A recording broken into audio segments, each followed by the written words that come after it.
रतनगढ़ नाम के गांव में आनंद अपनी माँ और पत्नी मैना के साथ रहता था।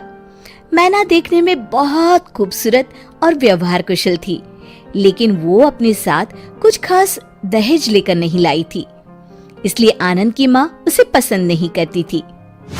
आनंद बेटा, मैं सोच रही हूँ तुम्हारा दूसरा लगन करा दूं। वो क्यों माँ? मैना सुंदर तो है, साथ ही सुलझी हुई लड़की है। तो उसकी बुद्धि का मुझे अचार डालना है क्या? 2-4 बर्तनों को छोड़ दो तो मायके से एक ठेला भी नहीं लाई। माँ, हमें किस चीज की कमी है? भगवान की दया से सब कुछ तो है। अरे समाज में रुतबा भी तो होना चाहिए ना। भगवती के बेटे की दुल्हन छोटा हाथी भरकर बर्तन भांडे लाखों के जेवर लाई है, और बहू देखने सुनने में भी ठीक ठाक है। होगी माँ, पर अब तो मैना ही आपकी बहू है। नहीं नहीं, मैं तो दूसरी बहू ही लाऊंगी। माँ, अब राजे महाराजे वाले जमाने गए। मतलब मेरी भोली माँ, यदि एक बीबी के होते दूसरी शादी की तो मेरे साथ साथ तुम्हें भी जेल की चक्की पीसती पड़ेगी। और अगर मैं पहले ही उसे भगा दूं तो? वो कैसे माँ? वो सब तो मैं संभाल लूंगी, तू बस देखता रहे। इतना कह के सुमन वहाँ से निकल जाती है। अगले ही शाम की बात है। बहू, तूने सुना मोहन की दुल्हन कितना दहेज लेकर आई है? जी माँ जी। तुझे शर्म नहीं आई सुनकर? शर्म कैसी माँ जी? जितनी मेरे घर वालों की हैसियत थी उन्होंने भी दिया है। अरे इससे ज्यादा तो भीख मंगे अपनी बेटी को देते हैं। ये सुनकर मैना कूट कूट के रोने लगती है।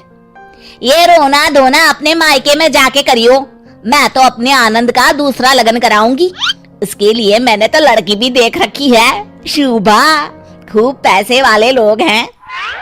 माँ जी, ऐसा ना कहिए, आप जो कहेंगी वो करूंगी मैं। सुमन ने बहू की एक ना सुनी, वो वहां से चली गई। रात को जब मैना और आनंद सोने लगे, सुनो जी। बोलो। माँ जी आपके दूसरे लगन की तैयारी कर रही हैं। मैना, अभी रात बहुत हो चुकी है, सो जाओ। कल मैं माँ से बात करता हूँ। ठीक है जी, पर मैं कहीं नहीं जाने वाली, बताई दे रही हूँ। हाँ हाँ ठीक है मैना रानी। सुबह होते ही आनंद माँ के पास जाता है।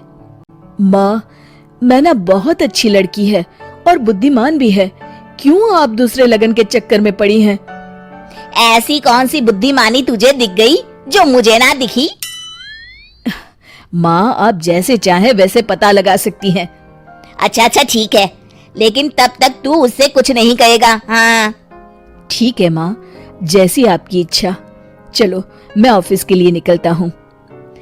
अगले दिन मैना अपने कमरे में कुछ काम कर रही थी। मैना, ओ मैना, कहाँ मर गई? आई माँ जी। सुन, यदि तुझे इस घर में रहना है तो 3 परीक्षाओं का सामना करना होगा। ठीक है माँ जी। तो कल सुबह जब मैं सोकर उठूं तो बगीचे वाला कुआं सिंहगढ़ के मोतियों से भर देना। जी माँ जी, आप कल तक कुआं खाली कर दीजिएगा, फिर मैं उसे मोतियों से भर दूंगी। सास बहू की बुद्धि देखकर अवाक रह गई।